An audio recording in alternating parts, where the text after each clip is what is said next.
Seeing the Lionesses win, witnessing the sheer moral courage of para-athletes overcoming huge adversity, having my heart warmed by a sincere embrace of competitors from different continents, supporting and congratulating one another. There has been a lot of good news in sport recently. And it's got me thinking, what does sport show us about how God wants us to live together? What does sport show us about believing in something we can't yet see?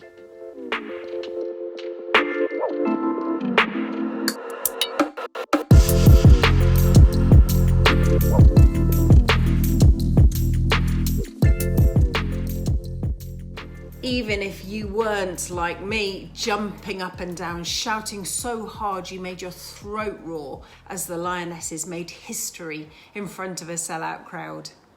Even if you weren't like me, unable to close your eyes until you had watched some of the highlights from the Commonwealth Games in my home city of Birmingham. Even if, quite frankly, and to me unimaginably, watching sport bores you to tears, please bear with me, because through the rich diversity, the equity that has gone beyond measured out equality, the courage and dedication of the athletes, I think we have witnessed something of God's vision for the world. Through the selfless service, cheerfulness and hospitality of the army of volunteers who welcome people from across the world to lovely Brum, creating within that wonderfully multicultural place a home from home for so many for a dozen days. I think we have witnessed something of God's vision for the world. In stark contrast to the news and its relentless reporting of violence, hostility and abuse, sport has brought good news, positivity and togetherness.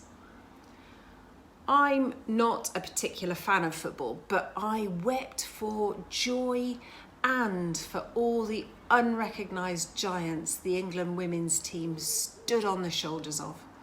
Those who fought to have the ban on women playing football lifted in, can you believe it, 1971. For those who have played in every spare moment, alongside a full-time job and caring for a family, buying their own kit with no one watching, in defiance of social expectations, despite being ridiculed, just chipping away at raising the profile, believing that one day women would play and win in front of more than 87,000 in Wembley Stadium and another 17.5 million watching on the telly and almost 6 million on their phones. And that got me thinking, what would have happened if those giants who paved the way had said, "This is too hard, I can't"? I am never ever going to play football for England. I have even accepted, as I watched the brilliant Laura Muir pound down the last 200 metres to claim her gold in the 1500, that despite running that distance for my county back in the day, it's probably not going to translate into televised success.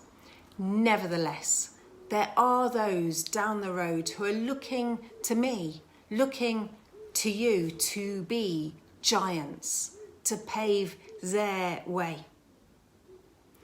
Jesus talks a lot about faith, about believing in something you can't yet see.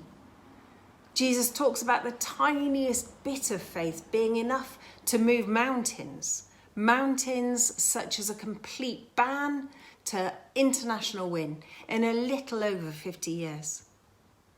So what is it that you can't see yet that you long to see?